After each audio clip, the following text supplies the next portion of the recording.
All right, ladies, now that you've all had your exercise, sit down and relax for the next hour because the Irv Homer Show is on the air. It is Tuesday, January the 7th.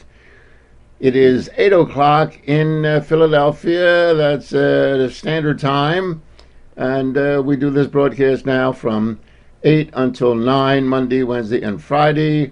During the day, I do a program on WBCB 1490 AM in Levittown, Pennsylvania, that I think we have 2 cows and a goat and 1 listener who gets lost on the dial listening to the program.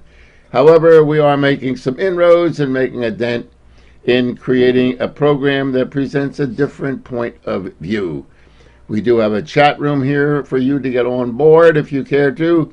My website is www.irvhomer.com, where you can switch over to the chat room. We have a telephone for you to call in at 215-253, yes, 215-253-8877, 215-253-8877. If you want to talk on the air, please feel free to use the telephone line. Before we go any further, I want to congratulate a gentleman who probably dislikes me more than anybody that he ever met. And if you read his emails that he sent out talking about his new career, Michael Smirkanish of WPHT Radio, well, we wish Michael the very best. He's a young man. He's made his mark in talk radio. He even went so far as to support Barack Obama in this election, and he is now on the winning team. Michael will be going syndicated across the country, and we congratulate Michael. That will be February the 2nd, and we congratulate him. And in all of the people that he met in his broadcast career, I want to thank you, Michael, for not mentioning my name, because the last thing I want to be is associated with you and some of the stupid things that you said over the years. However, that being said, I do congratulate you, Mike, and I wish you a lot of success. A new voice is always welcome in the field of talk radio, and I think Michael has a lot to contribute to the country and to talk radio. I don't know whether I will agree with him, probably not, but my biggest opposition is that I don't like lawyers.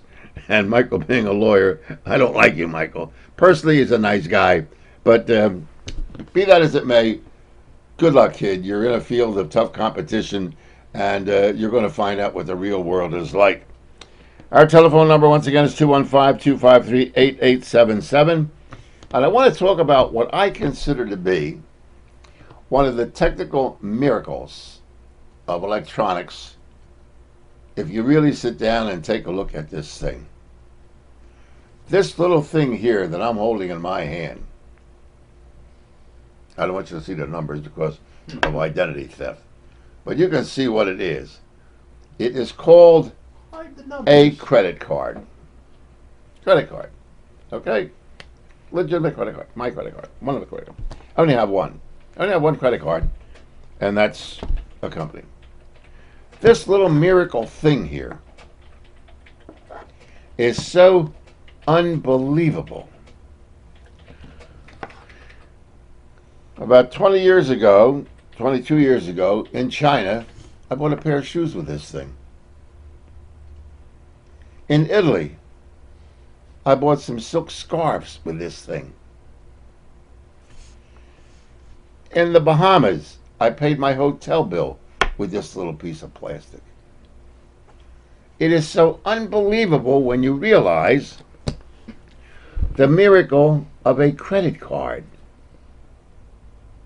and how it was developed and used around the world. Recognized by almost every country in the world, communist, socialist, dictatorships, democracies. This hunk of plastic here, with a holograph and some other data in it, is so unbelievable that when you look at the credibility of that thing, it's hard to figure out who in the heck ever thought of this miracle. Who ever thought that one day you'd have a piece of thing in your pocketbook or in your wallet or in that little pouch, you know, that you have sometime and it looks like a belly band, that little thing could be used to make purchases all over the world.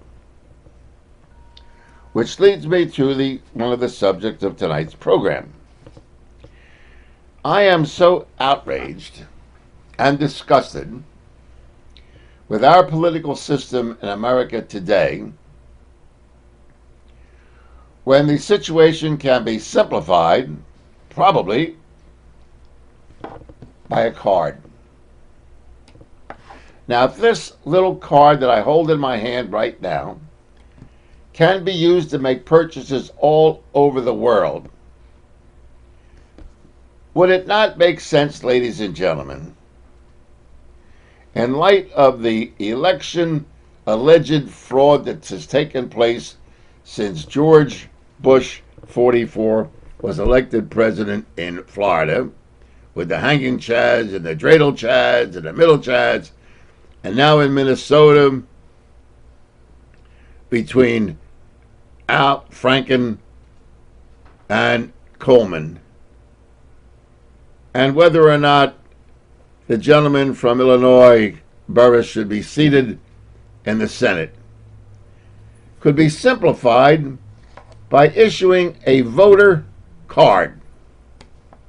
I don't mean a national ID card, because that scares the living drawers out of people.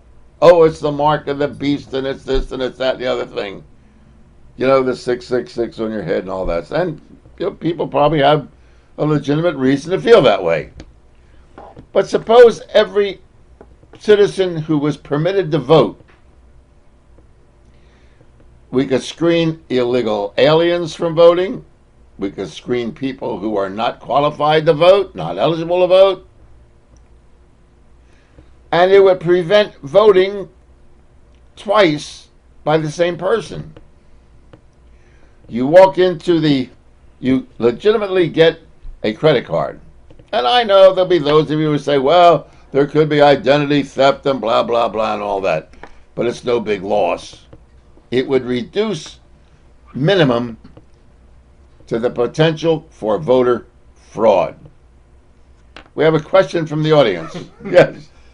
Now that is a good idea, because then if someone's on vacation and they're not in their normal area, you can just scan and it'll bring up your information. Good point. It would eliminate your county and township's information on your screen. Absolutely right. It would eliminate the necessity for absentee ballots.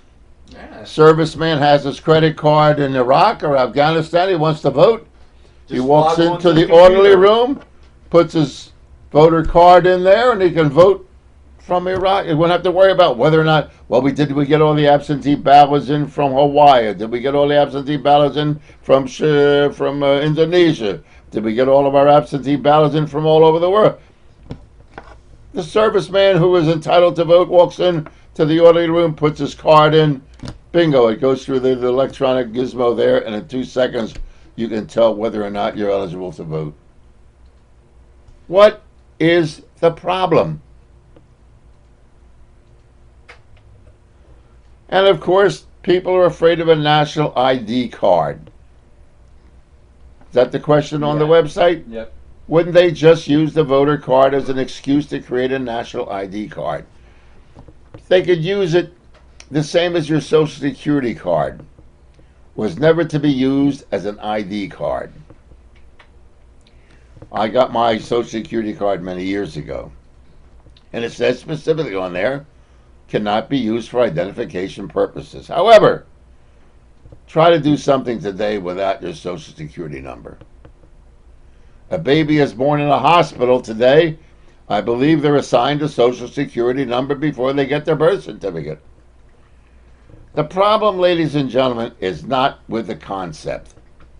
The problem is when they are abused.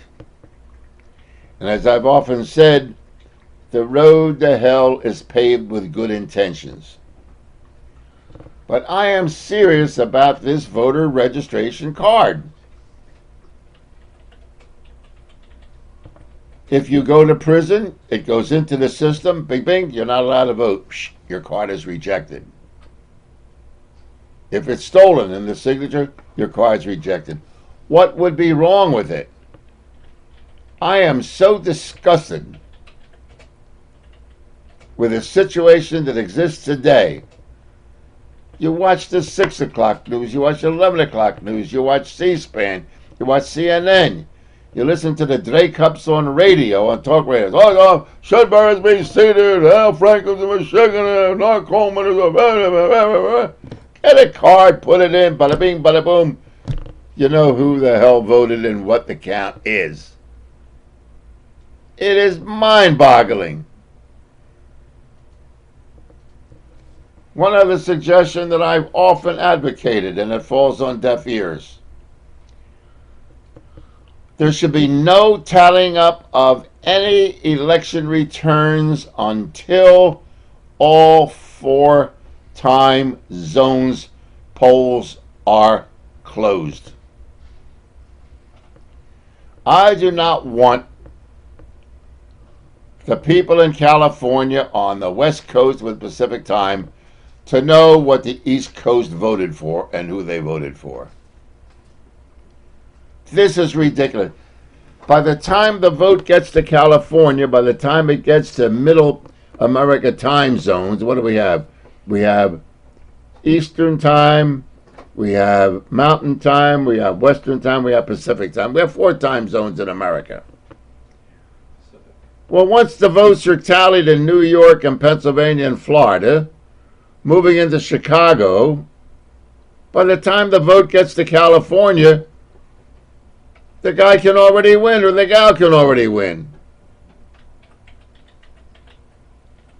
I hope that this Barack Obama administration has enough sense to realize that with the electronic media today, the instant results that are achieved, that we can have legitimate elections without all this confusion, so that we will know who is elected and who isn't elected.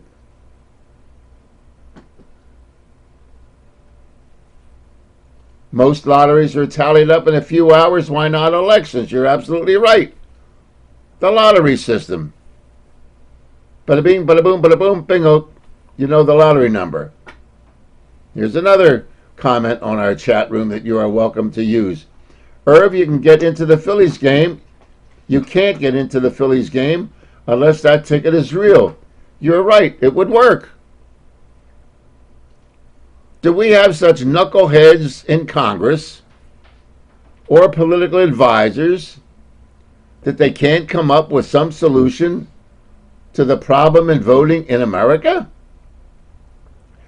Or is it to someone's advantage that it's not corrected?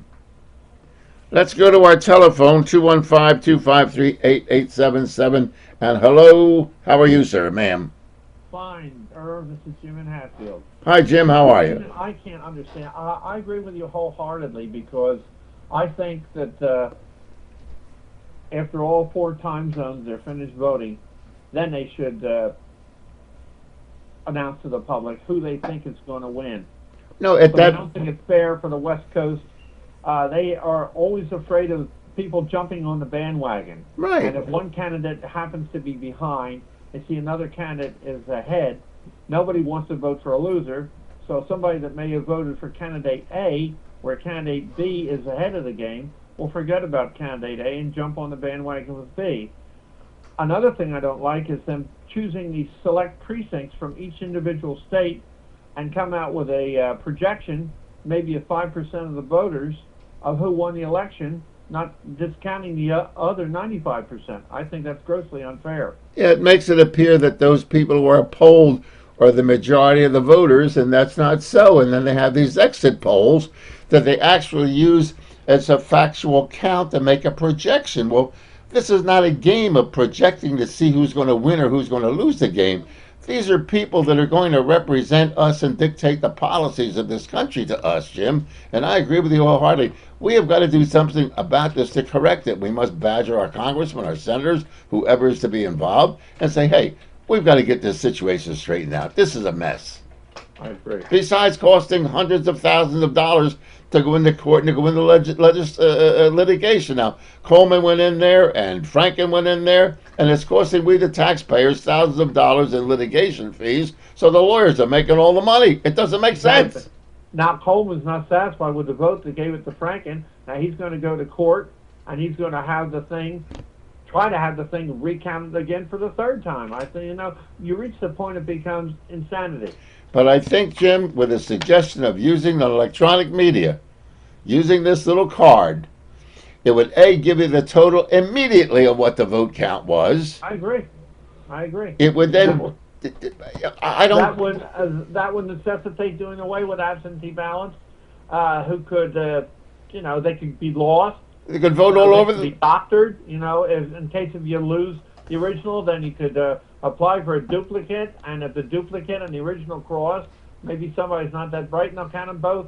And as Ron said, a serviceman carries his card into the battlefield. He comes in off the field, he puts his card in, he votes. You don't have to worry about counting absentee ballots. Exactly. Right, yes, right. But even an even more advanced way is, since a lot of people have computers and the internet, you might even, and for some of the people who can't leave their homes or don't have time, you could always go online and vote and log in with your account number, because you just type in the number. You would already have a password created, and then that way everything would bring up. You could click, vote, submit, exactly. Boom, it's done. Computer say wear and tear. This is agreeable. And lines at the polls. That can't leave their home, etc. We've got to produce this and push it more during the off-election months and years, Jim, to get this thing resolved, because we've got to be the laughing stock of the. We're going to dictate policy for an election in Afghanistan or Iraq, and we can't get the thing straight in our own country. Exactly. And what about this fracas up in Geauga County in Ohio, where they claim that every voting machine, I think since 1952, has been overhauled, they said, and still there are errors coming out of the voting machines. I just scrapped them all. Just forget about it and implement your plan. That would do away with a lot of extra money that people could surely use in this day and time. Well, I remember that I was taking the task on the radio station that I'm on now, because I said somebody somewhere is getting paid off on the voting machines that are being manufactured and distributed.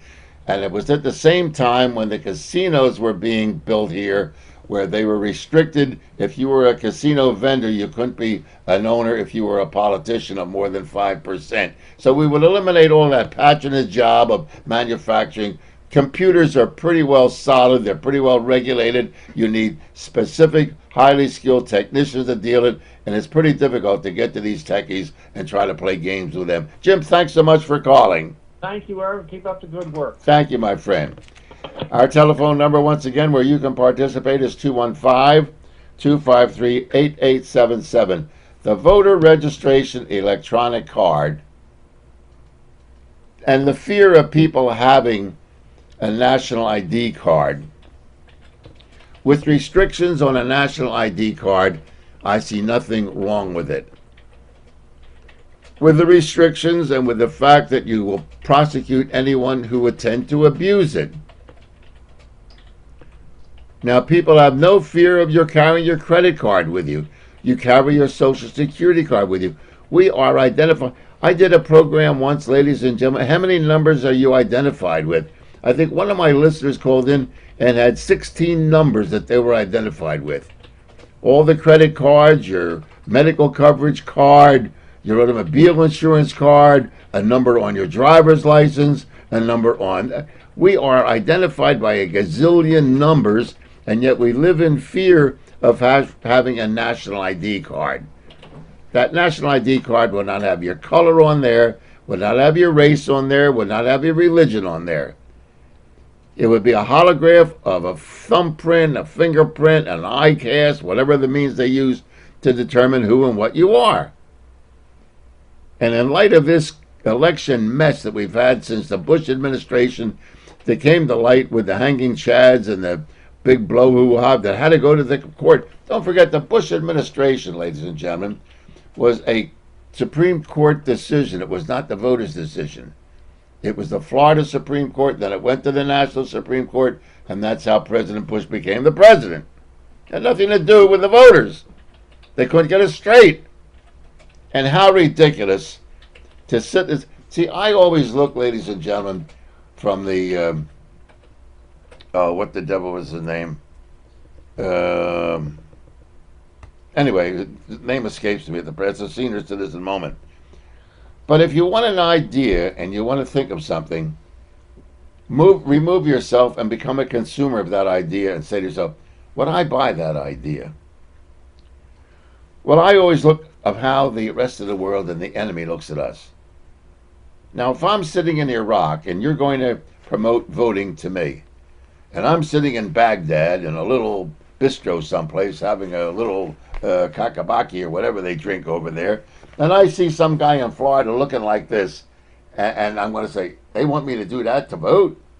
You got to be crazy. I'm going to put on my turban, grab a camel, and go out and get drunk in a desert someplace.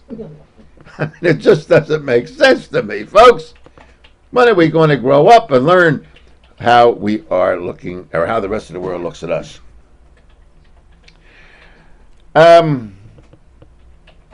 Something else has come up. I have looked at the country and the field of communications today, and Obama is allegedly going to be a uniter. I think President Bush referred to himself once as he is the uniter, not the divider. Remember when President Bush made that statement? Well, he made a lot of stupid statements, but that happened to be one of them. Well, he certainly didn't unite this country, and talk radio and television and the news does not unite we Americans. So I played with the figures. I like to play with figures because sometimes figures don't lie. And I looked at the ratings of a lot of television programs and a lot of talk radio and a lot of television. And the most it comes up with legitimately is 9 million listeners or viewers at a time. 20 million if it's a big deal. And people fall victim to ratings when someone like O'Reilly talks about he's number one in this and number one in the 15 to 24 and the 13 to 5 to 2 and those numbers. The most important number in radio or television is TSL. And that is the time spent listening on radio, or TSV on television. Time spent viewing. So you can have 20 million people claiming that they listen, but their listening span may be 10 minutes, and then they switch the dial. Well, I've searched and seen the time spent listening on some of the bloviators, and you know what it is? The average bloviator enjoys about 8 minutes of listening time. And I'll tell you why.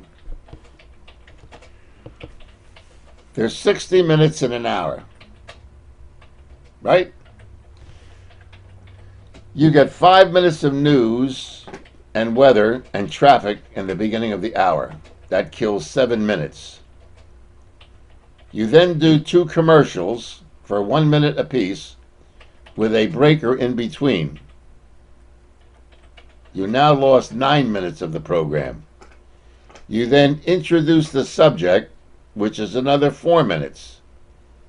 You then take 2 commercials. If you do between 14 and 16 commercials in that hour, you've already lost 32 minutes of the hour. So the actual content of a successful talk format is about 22 minutes. Of that 22 minutes is what you're rated on. If your time spent listening is only 10 minutes of the 22, you don't have a very big audience. And that's the lie and deception of the rating system. And being involved in the rating system for many, many years, it's the same as us honoring dictatorships. They may be a dictator, but they're our son of a bitch. And the rating system may be the worst thing in the world, but it's the only game in town. And that's what goes on today. But with the divisiveness of President Bush, and this guy, Barack Obama, is not going to unite people, and I'll tell you why. Because the bloviators on the Republican Party and the bloviators who have been the excuse merchants for the Bush administration in a no-win war and a no-win peace are not going to let this Democrat administration under Barack Obama succeed. While they are screaming about the fact that the leftists and the George Soros on the left are out to destroy the concept of capitalism, the Rush Limbaughs, the Hannitys, the Medveds, the Savages, the Gallaghers, maybe even Michael Smerconish, are going to do their damnedest to destroy this administration in the next 4 years, and you can take that to the bank. They will not let this guy breathe. They will not let any of his appointees breathe. They will be all over the Democrat Party and the Barack Obama administration, worse than Al-Qaeda was, worse than the enemies of this country are, because they're out to destroy them. John McCain, the gracious loser of the last election, has now formed a new group, Send Money. I got the solicitation on an email. He's now going to raise money to revamp and revitalize the Republican Party. You were the poster boy, John, for the Republican Party. Don't they like you anymore? Maybe you can get Sarah Palin to join you. But honestly, if you're a supporter of the Limbaugh School of Idiocy or the Hannity School of Insanity, I would like you to either get on the chat room, which is available at www.irvhomer.com, or get on the telephone at 215-253-8877 and tell me that you want to see the Barack Obama administration be successful in the next 4 years. I want you to tell me that. Be honest for the first time in your life. Tell me that you want to see this Barack Obama Democrat administration with Nancy Pelosi and Harry Reid, Dick Durbin, and all of these people. I want you to show me and to prove to me that these guys and you are out to make this administration a success. It's bad enough knowing, ladies and gentlemen, Barack Obama and the administration is going to have to face international challenges from around the world and to face financial disaster here at home. But the biggest enemy that the Democrats and the Republican Party have, or the Democrats and the Barack Obama administration have, is going to be the Republican Party and the sycophants that are on talk radio in America today. They are more, Rush Limbaugh is more of a threat to Barack Obama than Osama bin Laden. You take that to the bank. Because of his big wind mouth, his OxyContin burnt out brain, and the idiots who considered him to be a political pundit with his accuracy rating of 88% or whatever the hell he brags about.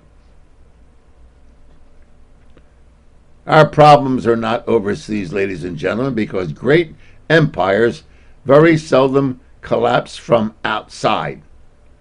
They collapse and deteriorate from within. In England, if you've ever watched the House of Commons in debate, they have what is known as a loyal opposition. And a loyal opposition, ladies and gentlemen, They are loyal to the cause of America, but opposed to the policies of the political party that's in power.